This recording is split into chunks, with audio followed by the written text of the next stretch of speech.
하나님의 축복이 넘치는 아름다운 하루입니다. 예수 그리스도의 이름으로 승리하는 아름다운 날이 되었으면 좋겠습니다. 이제 출애굽 여정의 거의 마무리 단계가 왔습니다. 믿음으로 들어갈 땅, 그 땅을 불순종해서 하나님을 거역해서 40년 동안 훈련을 받았습니다. 우리가 40년 훈련의 기간을 생각해보면 그 기간이 아름다운 시간이 되었으면 좋을 텐데 항상 우리의 삶을 돌이켜보면 잘한 것보다는 부족한 것들이 많았음을 우리는 기억합니다. 민수기 33장의 이야기는 광야의 여정, 40년의 여정을 설명하고 있습니다. 그래서 라암셋에서 출발해가지고 홍해 앞을 지나서 엘림도 지나고 여러 군데를 지나게 되는데 우리가 지나온 과정 중에서 우리가 그래도 하나님의 은혜를 경험한 때가 언제인가를 한번 생각해 보려고 합니다. 첫 번째는 우리가 아는 것처럼 홍해 앞에서 홍해가 가로막고 있었을 때 우리가 할 수 없다라고 생각했을 때 하나님께서 모세의 손을 통해서 그 홍해를 여셨습니다. 그리고 부족하고 연약한 삶이 살아가도록 하나님께서 엘림으로 인도하셔서 종려나무가 70그루, 물샘이 12개가 있는 그곳에서 쉼을 쉬게 하시고 그리고 다시 한번 힘을 얻게 하셨습니다. 하나님께서는 우리가 신광야에 갔을 때는 만나와 메추라기를 먹여주셨습니다. 그리고 르비딤에서는 우리가 잘 아는 것처럼 물을 반석에서 내게 하셨습니다. 인간들이 잘못하고 연약할 때 하나님께서 불뱀을 보내주셔서 그들을 심판하셨음에도 불구하고 그럼에도 불구하고 우리를 살리기 위해서 다시 한번 놋뱀을 만들어주셔서 이스라엘 백성들을 살리셨습니다. 이처럼 우리의 삶의 뒤를 돌아보면 하나님의 은혜와 사랑이 넘치는 아름다운 곳도 많은데 항상 우리가 우리의 연약함이 많이 드러났던 곳도 있었습니다. 백성들이 원망했던 곳 생각해보면 마라에서 쓴물 때문에 너무 괴로워하고 하나님을 향해서 원망했던 것을 우리는 기억합니다. 신광야에서 먹을 것이 없어가지고 애굽 생활을 그리워하면서 돌아갔으면 좋겠다라고 말했던 것입니다. 그리고 모세가 하나님의 음성을 듣고 하나님께 기도할 때 이스라엘 백성들은 금송아지를 만들기도 했습니다. 다베라에서는 하나님을 향해서 원망해서 불심판을 받기도 했습니다. 그리고 가데스 바네아에서는 하나님께서 주신 그 아름다운 땅을 믿음으로 받아들이지 못한 채 정탐한 후에 원망하고 불평했던 사건들, 그리고 무리바 물 사건, 백성들은 항상 기가 나서 물을 달라고 하며 울부짖었던 그 사건들, 그러므로 말미암아 정말 모세가 화를 내고 결국 이 일 때문에 가나안 땅으로 들어가지 못했던 것, 그리고 에돔 땅에서는 하나님께서 원망하는 백성들에게 불뱀을 내리셨던 그 사건들이 있었습니다. 이처럼 우리의 삶에는 하나님의 은혜도 있었고 하나님을 향한 우리의 원망도 있었습니다.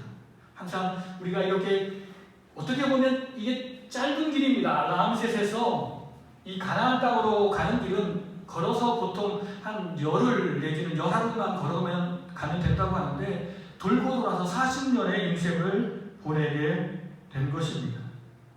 이제 하나님께서 이제 모든 것을 인도하셔서 가나안 땅에 정복 명령을 내리십니다.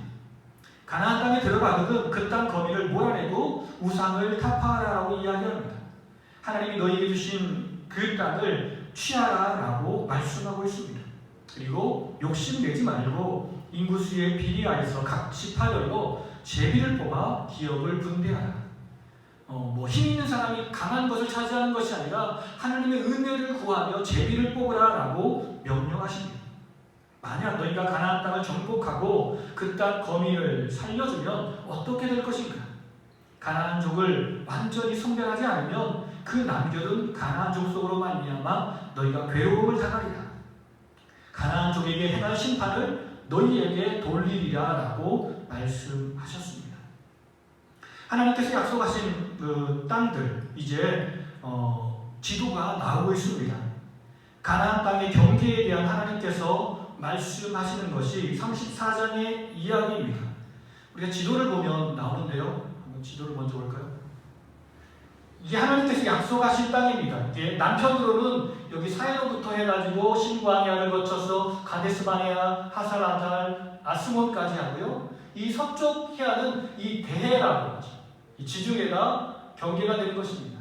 그리고 북편에서는 호르산을 해서 하마너기, 스단, 시그론, 하살 에난, 스반, 리블란 그리고 아인까지 하고 이 동쪽 경계는 이 요단을 해서 사해 쪽으로 이렇게 내려오는 땅을 하나님께서 너희에게 주시겠다라고 명령하셨습니다. 하나님께서 약속하신 땅입니다.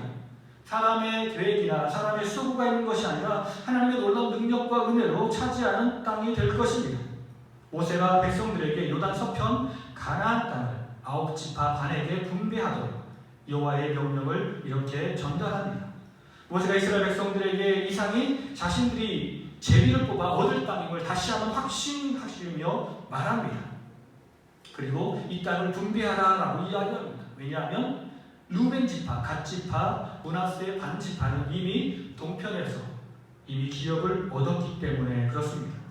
그리고 가나안 정복 이후에 실시될 가나안 땅의 분배 작업을 책임질 수 있는 책임자들을 선택합니다. 대제사장 엘르아살과 새로이 이스라엘을 이을 지도자 여호수아가 총 책임자가 되어서 각 지파에 한 명씩, 그래서 10지파에서 이렇게 대표 한 명씩을 뽑았습니다. 유다 지파에는 갈렙, 시몬 지파에는 스무엘, 베냐민 지파에는 엘리다, 단 지파 붓기, 므낫세 지파 한니엘, 에브라임 지파 고무엘, 스불론 지파 엘리사가, 이스라엘 지파 발디엘, 그리고 아셀 지파 아이루, 그리고 납달리 지파 부다엘이 선택되었습니다.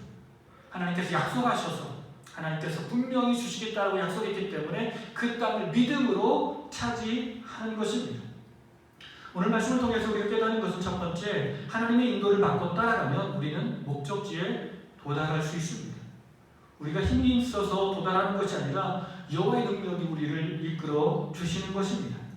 우리가 그 여정 동안 우리는 무엇을 해야 됩니까? 주님이 이끄시면 그 이끄심에 따라서 믿음을 가지고 순종하는 삶을 살아야 됩니다. 하나님이 항상 그렇게 나아갈 때 하나님 우리의 삶에 아름다운 땅을 예비해 주십니다. 이 땅에서도 땅을 주시고 또한 하늘나라에서도 땅을 예비하셔서 우리가 영원토록 살 수 있도록 우리에게 큰 은혜를 주시는 것입니다.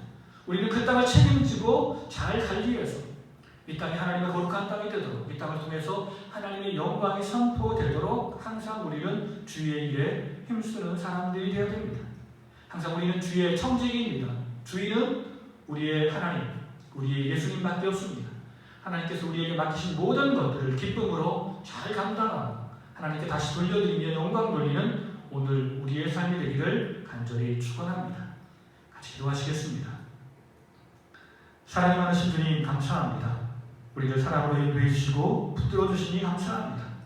우리가 주님과 함께 동행할 때 의심하지 않게 하시고 온전한 믿음으로 순종하여 하나님을 기쁘시게 하는 아름다운 삶을 살게 하옵소서.